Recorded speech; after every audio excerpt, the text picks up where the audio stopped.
هو صابر. إنا وجدناه صابرا نعم العبد إنه أواب. قلبه ولسانه لا يذكر إلا الله عز وجل.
صباح الخير. النهاردة تاني يوم رمضان.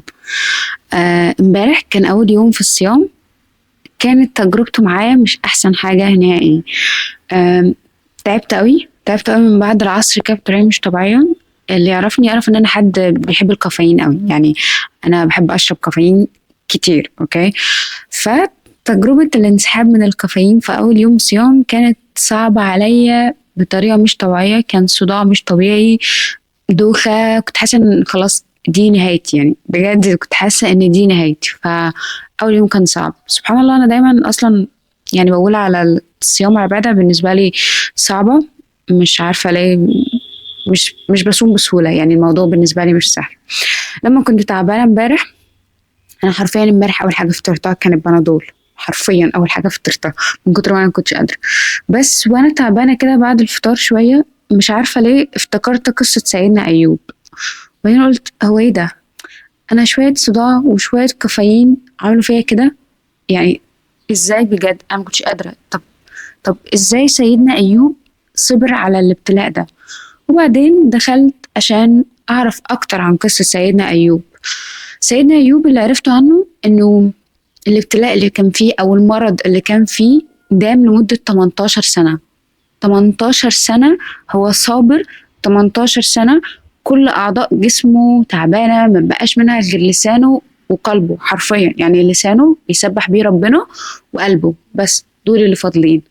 وقصة سيدنا أيوب كمان اللي لو عرفتها يعني إنه سيدنا أيوب من قبل كده كان غني، كان عنده ملك كبير، كان عنده أراضي كتير، كان عنده فلوس كتير، كان عنده أبناء كتير.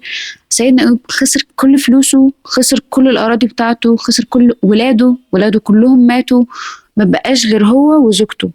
فاللي هو كان عنده ساعتها 70 سنة. اللي هو طب ازاي، يعني ازاي صبر على كل ده؟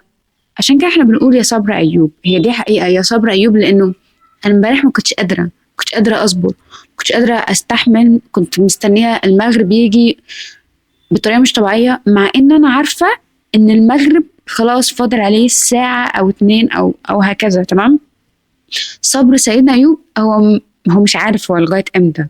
يعني هو دام 18 سنة، وكان ممكن يدوم أكتر من 18 سنة. هو مش عارف، هو دايما دي فكرة الصبر، انت مش عارف لغايه امتى. يعني مثلا لو جه حد قال لي سهام اصبري معايا 5 سنين والدنيا هتبقى، هصبر ال5 سنين عشان هو في ديدلاين.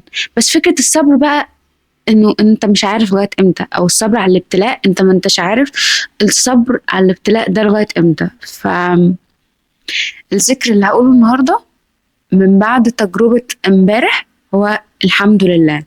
الحمد لله بنقولها في الفرح والحزن والاكتئاب وفي كل حاجة، بس يعني هقول الحمد لله النهاردة على الصحة. اوكي. هقول الحمد لله النهاردة على فكرة ان انا صحيت تاني كويسة. هقول الحمد لله على نعمة اليوم العادي. هقول الحمد لله وانا مستشعرها النهاردة. الحمد لله على انه الحمد لله ان انا كويسة، والحمد لله ان يوم العادي جه. وبعدين كمان من ضمن قصة سيدنا أيوب الدعاء اللي كان سيدنا أيوب قاله: وأيوب إذ نادى ربه رب إني مسني الضر وأنت أرحم الراحمين. يعني إني مسني الضر وأنت أرحم الراحمين. لما جيت أفكر كده، مسني 18 سنة من المرض، 18 سنة لدرجة إن الناس حتى ما كانتش بترضى تقعد معاه ومش عايزاه، وطردته من كتر ما هو خلاص تعبان. هم الناس مش مستحملين حتى تعبه ده. ما فضلش وقف جنبه غير مراته. وبعد كل ده مسانية، يعني مجرد مساس، يعني مش عارفة بصراحة. بس يعني احنا بعاد قوي. اكتشفت ان احنا بعاد قوي. انا يعني اكيد عمري ما اكون بصبر نبي من الانبياء، بس يعني احنا بعاد قوي ومحتاجة اتعود او اتعلم على الصبر، مهارة الصبر. صعبة مهارة الصبر دي. يعني ربنا يدينا الصبر عند الابتلاء، لأنه ممكن كل واحد يبقى مبين إن هو واو شاطر جامد، بس لا، مش هيقدر يصبر. ولو صبر هيصبر قد إيه؟ فربنا يدينا القوة من عنده والصبر من عنده، والحمد لله دائما وأبدا. ده ذكر النهاردة. الحمد لله. قريت الورد بتاعي وهعمل درس دين وهتدبر أكتر. بفكر أتمرن قبل الفطار، مش عارفة، بفكر. بس الحمد لله. بشكل عام تراويح أو مش تراويح ثقيلة على القلب، ده الطبيعي بتاعها بنص القرآن الكريم: واستعينوا بالصبر والصلاة وإنها لكبيرة إلا على الخاشعين. يعني هي ليست ثقيلة على قلب الإنسان الخاشع فقط. الخاشع في صلاته فقط هو اللي هيستمتع بالصلاة، اللي هيستريح بالصلاة. إذر الرحمة وكأنه يقول لك: إذا كانت ذنوبك تتكرر فرحمتي تتكرر. فلا تقنط أبدا من الله. مالك يوم الدين، الحمد لله لأنك مالك يوم الدين. يوم الدين اللي هيكتمل فيه جزائي على عمل الصالح. الصلاة اللي بصليها دي هاخد ثوابي فيها امتى؟ يوم الدين.